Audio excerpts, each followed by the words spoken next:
এই জান্নাতের বাগান শুরু হয়েছে। শুরু হওয়ার পর আল্লাহ তাআলার অগণিত ফেরেশতা এই প্যান্ডেলের চতুর্দিক থেকে ঘুরতেছে, বলি সুবহানাল্লাহ। শুধু তাই নয় আমার বন্ধুগণ, আল্লাহ রাব্বুল আলামিন হাবিবকে ডাক দিয়ে বলেন, বন্ধু, যখন দুনিয়ার মধ্যে কোন জায়গায় কোন মজলিস হয়, কোন জিকির আজকার হয়, আপনি নবী এবং আমি আল্লাহর কোন কথাবার্তা হয়, সেখান থেকে ফেরেশতারা একজন আরেকজনের কাঁধের উপর উঠতে থাকে। উঠতে উঠতে পরাপরি করতে করতে একজনের কাঁধের উপর আরেকজন, আরেকজনের কাঁধের উপর আরেকজন, এভাবে উঠতে উঠতে আমার আরশ মহল্লা পর্যন্ত উঠে আসে, বলি সুবহানাল্লাহ।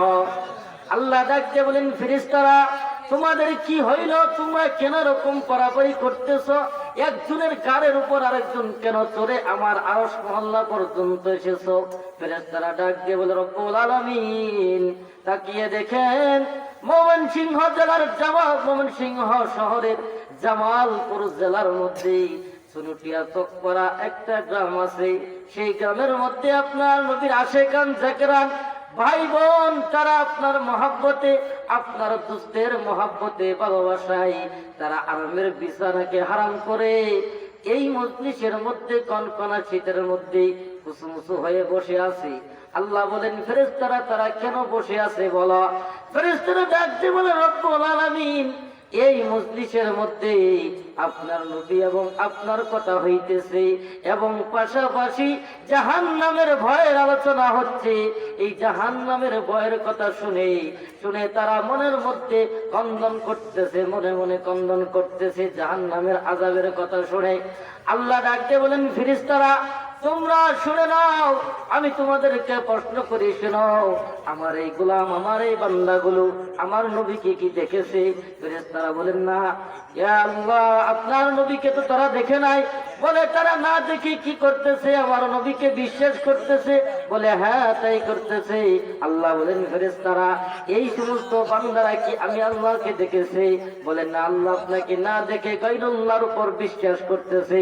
আল্লাহ বলেন, ফেরেশতারা এই সমস্ত বান্দারা কি আমার জাহান্নামের আযাব দেখেছে? ফেরেশতারা বলেন, না না রব্বুল আলামিন আপনার জাহান্নামের আযাব দেখে নাই।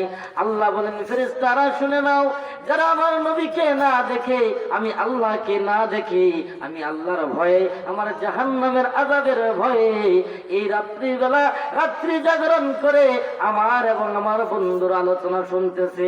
ফেরেশতারা তোমরা সাক্ষী দেখো, কাল কিয়ামতের ময়দানে এই সমস্ত নাদান বান্দাদেরকে আমি আল্লাহ জান্নাত দিয়ে দিব, বলি সুবহানাল্লাহ।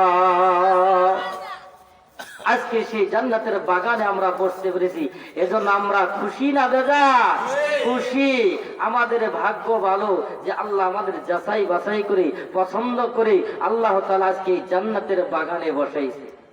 আল্লাহ রাব্বুল আলামিন কোরআনে পাকের মধ্যে বলেন, ওয়া ইন্নাহু লাযিকরুন লাকা ওয়া লিকাউমিকা ওয়া সাওফা তুসআলুন।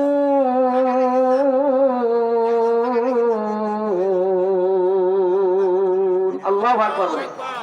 আল্লাহ বলেন, নবী গো, ইয়া রাসূলুল্লাহ, ইয়া হাবিবাল্লাহ, শুনে নেন, ওয়া ইন্নাহু লাযিকরুন লাকা ওয়া লিকাউমিকা, আপনার কওমের উপর দুইটা জিনিস আমি আল্লাহ তাআলা প্রেরণ করেছি, নাজিল করেছি।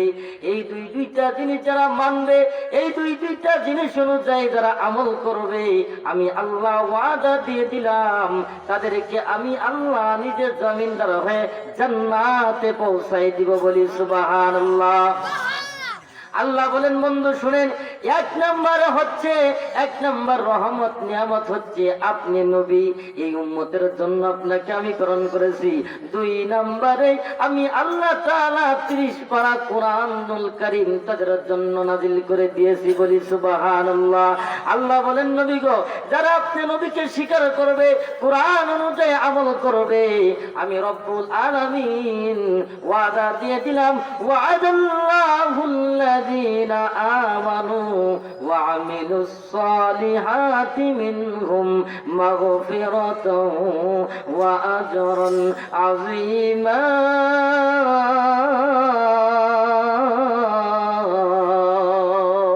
আল্লাহু আকবার। আল্লাহ বলেন নবী গো আমি ওয়াদা দিয়ে দিলাম যারা আপনি নবীকে মানবে, এই কোরআন অনুযায়ী আলো জীবনকে আলোকিত করবে, জীবনকে পরিচালনা করবে, আমি রব আমি আল্লাহ তাদেরকে ওয়াদা দিয়ে দিলাম তাদের জীবনের গুনাহ মাফ করে দিয়ে জান্নাতে পৌঁছায় দিব, বলি সুবহানাল্লাহ।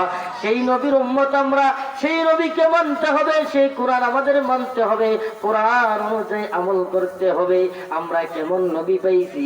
এমন একজন নবী আমরা পেয়েছি যেই নবীর মতো নবী দুনিয়ার জমিনে আর আসে নাই, আর আসবেও না। এমন একজন নবী পেয়েছি যেই নবীর উম্মত হওয়ার জন্য অন্য অন্য নবী রাসূলরা আল্লাহর কাছে ফরিয়াদ জানাইছে, বলছে রব্বুল আলামিন আমাদের নবী না বানাইয়া যদি আখির জামানার নবীর উম্মত বানাইতা আমাদের কপাল খুলে যাইতো, আমাদের ভাগ্য আমাদের কপাল ধন্য হয়ে যাইতো। আল্লাহ রব্বুল আলামিন বলেন ও নবী আপনি শুনে নেন, শুনে নেন, যারা আপনাকে মহব্বত করবে আমি আল্লাহ তাআলাকে তারা যেন মহব্বত করলো, বলি সুবহানাল্লাহ। কেমন নবী পাইলাম দেখেন, যেই নবীকে সাপে দেখে সালাম করে, বাঘে দেখে সালাম করে, জঙ্গলার পশু পঙ্খিরা সালাম করে, এমন একজন নবীর উম্মত আমরা হতে পেরেছি। ও মুসলমান আমাদের জীবন ধন্য। কেমন নবী পেয়েছি দেখেন, একদিনের এক ঘটনা, আল্লাহর নবী এবং হযরত ওমর রাদিয়াল্লাহু তাআলা আনহু একই সাথে রাস্তা দিয়ে যাচ্ছিলেন। এমন সময় একজন ইহুদি তার বস্তার ভিতরে একটা গুই সাপ নিয়ে যাচ্ছিলেন। ইহুদিকে দেখে নবীজি ডাক দিয়ে বলেন, ইহুদি তোমার ব্যাগের ভিতরে কি, তোমার বস্তার ভিতরে কি? ইহুদি ডাক দিয়ে বলতেছেন, নবী গো আমার ব্যাগের ভিতরে, আমার বস্তার ভিতরে গুই সাপ রয়েছে। আল্লাহর নবী আপনার আমার নবী দিনের নবী ডাক দিয়ে বলেন, ইহুদি রে তোমার বস্তার মুখখানা খোলো, আমি একটু গুই সাপটাকে দেখবো। এইবার ওই ইহুদি ডাক দিয়ে বলতেছেন, নবী গো এই গুই সাপ যদি মানুষের বাস পায়, মানুষকে যদি দেখে দৌড়ায় পালাবে, আমি ধরতে পারবো না। অনেক কষ্ট করে অনেক সাধনা করে গুই সাপটাকে আমি ধরেছি। আল্লাহর নবী আমি আপনাকে দেখাইতে পারবো না। যখন এই কথা বলছে পিছনে কে ছিল? হযরতে উমর। পিছনে কে ছিল? হযরতে উমর। এই কথা যখন বলছে যে আমি দেখাইতে পারবো না, এই মুখ যদি খুলে দেই বস্তার মুখ, তাহলে গুই সাপ পালিয়ে যাবে, আমি ধরতে পারবো না। পিছন থেকে উমর ঘাড় উঁচু করে চোখ দুইটা বড় বড় করে যখন ইহুদির দিক তাকাইছে, ইহুদি কাপড় নষ্ট করে ফেলে দিয়েছে, বলি সুবহানাল্লাহ। আল্লাহ নবী বলে কি ব্যাপার, বৃষ্টি নাই, মেঘ নাই, পানি কোত্থেকে আসে? আল্লাহ নবী তাকায় আছে। এবার হঠাৎ করে মনে হইল পিছনে তো উমর আছে, উমর কি তরবারি ঠরবারি বাই করলো নাকি? ইহুদি কাপড় নষ্ট করলো কারণ কি? পিছন দিক দিয়ে তাকিয়ে দেখে হযরত উমর ঘাড় উঁচু করে চোখ দুটো বড় বড় করে তাকিয়ে আছে। আল্লাহর নবী ডাক দিয়ে বলতেছে, উমর তুমি শান্ত হয়ে যাও। ইহুদি বলতেছে, নবী গো আমি আপনাকে সাপ দেখাইতে পারি, তবে অনুরোধ হইল আপনার পিছনে যে ব্যক্তি দাঁড়িয়ে আছে ওনাকে একটু বসতে বলেন। ভয় করতেছে। কি করে? ভয় করে। কেমন ভয় করে? যে উমরকে দেখে স্বয়ং আজাজিল শয়তান নিজেই ভয় পায়। একদিন মদিনার জমিনে আজান হচ্ছে, হাইয়া আলাস সালাহ, হাইয়া আলাস সালাহ। এমন সময় আল্লাহ রাসূল দেখেন, দিনের নবী দেখেন শয়তান পালায়া মদিনার পাহাড়ের দিকে যাচ্ছে। আল্লাহর নবী তাকিয়ে আছেন, শয়তান দৌড়িয়ে যাচ্ছে। হঠাৎ করে দেখে শয়তান আবার ব্যাক করে এদিকে ফিরে আসতেছে। আল্লাহর নবী ডাক দিয়ে বলেন, এ অভিশপ্ত শয়তান তুমি দৌড়ায় পালাচ্ছিলে কেন? আবার আবার এদিকে চলে আসতেছ কেন? আবার ফিরে আসলে কেন? এবার শয়তান ডাক দিয়ে বলেন, নবী গো, ও দয়ার নবী দিনের নবী আমি এই জন্য পালাচ্ছি, যখন মুয়াজ্জিন আজান দেয় এই আজানের আওয়াজ যেন আমার কানে না পৌঁছায়, সেই জন্য আমি দৌড়াইতেছি। আল্লাহ নবী বলেন, দৌড়াইতেছো ভালো কথা, তাহলে ব্যাগ কেন আসলে? এবার ওই শয়তান ডাক দিয়ে বলতেছেন, নবী গো যে পাহাড়ের দিকে আমি যাব, যে জঙ্গলার দিকে যাব, ওই জঙ্গলার ভিতরে ভাগ আসতেছে, ওদিক থেকে ভাগ। আল্লাহ নবী বলেন, বাঘ দেখে তো মানুষ ভয় পাবে, তুমি তো শয়তান, তুমি কেন বাঘ দেখে ভয় পাবে? শয়তান ডাকতে বলেন, ইয়া রাসূলুল্লাহ, নবী গো, এটা জংলার কোনো বাঘ না, এটা হচ্ছে আপনার সাহাবী হযরতে ওমর। বলে সুবহানাল্লাহ। আল্লাহ রাসূল বলেন, আমার ওমর এমন ইমানদার, এমন মজবুত ইমানদারওয়ালা, আমার ওমরকে দেখে স্বয়ং শয়তানও দৌড়ায় পালায়। বলতেছেন, ওমর তুমি বসো বসো, তুমি শান্ত হও, তুমি যদি মেজাজ গরম করো, ইহুদি তো প্রস্রাব করে দিছে, একবারে পায়খানা সহ করে দিবে। ইহুদি বলতেছেন, ইয়া রাসূলুল্লাহ, আমি দেখাচ্ছি সাপের। এবার ওই বস্তা খোলার পর যখন সাপ বের করেছে, বের করার পর এর আগে ওই ইহুদি বলতেছেন, ইয়া রাসূলুল্লাহ, সাপ যদি পালিয়ে যায় তাহলে কি আমার সাপ ফেরত দিতে হবে? বস্তার মুখ খুলতে পারি, সাপ যদি পালিয়ে যায় আমাকে সাপ ধরে আইনে দিতে হবে। দিনের নবী ডাক দিয়ে বলেন, ইহুদি রে, সাপ পালাবে না, বরঞ্চ সাপ আমি নবীকে সালাম দিবে। বলি সুবহানাল্লাহ। ইহুদি বলতেছেন, সাপ আপনাকে সালাম দিবে কেন? আল্লাহ নবী বলতেছেন, দিবে। ইহুদি বলতেছেন, ঠিক আছে, এই গুই সাপ যদি সাক্ষ্য দেয় যে আপনি আখির জামানার নবী এবং আপনাকে যদি সালাম দেয়, আমি ইহুদি ওয়াদা দিলাম, আমি কি করব? কালিমা করে মুসলমান হয়ে যাও। বলি সুবহানাল্লাহ। আমার বন্ধুগণ, আমার ভাইরা, আমার বাবাজিরা, যখন ওই বস্তার মুখখানি খুললো, খোলার সাথে সাথে গুই সাপ বের হয়ে আসলো।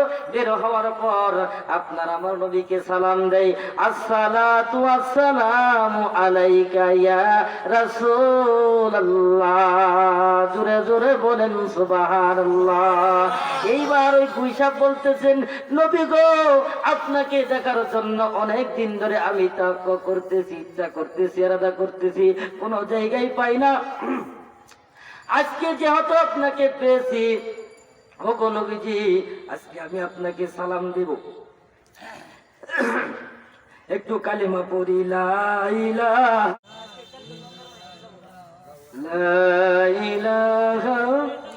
ইল্লাল্লাহু মুহাম্মাদুর রাসূলুল্লাহ সাল্লাল্লাহু আলাইহি ওয়াসাল্লাম। এবার নবীজি বলতেছেন, ইহুদি, দেখছ সাপ আমাকে সালাম দিয়েছে কিনা? এবার সাপ বলতেছেন, নবী গো, আপনাকে অনেক দিন যাবৎ দেখার আশা রয়েছে, আজকে আপনাকে দেখেছি, আপনি আখির জামানার শেষ জামানার নবী, আজকে আমি আপনার কদমে একটু চুম্বন করব। এবার যখন এই কথা বলেছে, বলার পরে ইহুদি সাপের কর্ম দেখে, কাণ্ড দেখে ইহুদি নবীজির কদমে পড়ে গেছে। ডাকতে বলতেছেন, ইয়া রাসূলুল্লাহ, ইয়া হাবিবাল্লাহ, নবী গো, আমি বিশ্বাস করলাম, আমি বুঝতে পেরেছি আপনি আখির জামানার শেষ জামানার নবী, সাইয়্যিদুল মুরসালিন, আহকামুল হাকিমিন। আর দেরি করেন না, দেরি করেন না, আমাকে পড়ায় দিন লা ইলাহা